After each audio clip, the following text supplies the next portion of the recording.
Mahi agriculture દ્વારા મિત્રો આજ આપણે સનેડાના 4 વ્હીલના આગળના વ્હીલના હબના બેરિંગ ચેન્જ કરવાના છે। તો મિત્ર તમે જોઈ શકો છો કે આપણે હબ ખોલી નાખ્યો છે ને અંદરના બેરિંગ ખરાબ થઈ ગયા હતા, પ્લે પડી ગઈ હતી અને ખાસ મિત્રો આ ગ્રીસના કારણે આ પ્રોબ્લેમ થાય છે।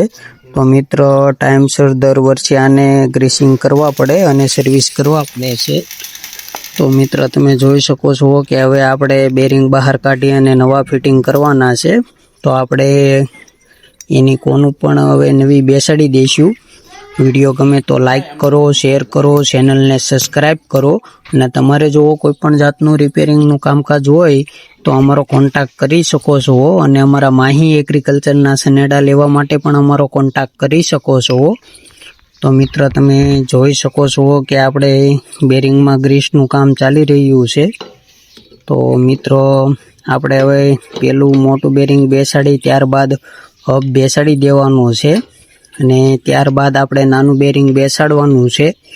તો મિત્ર તમે જોઈ શકો છો કે આપણે બેરિંગ ફિટિંગનું કામ ચાલી રહ્યું છે। તો મિત્ર હવે આપણે હબ બેસાડી અને નટ ટાઈટ કરી નાખવાની છે અને ત્યારબાદ આપણે એને ફેરવવાનો છે। કમ્પ્લીટ ફ્રી હબ ફરવો જોઈએ।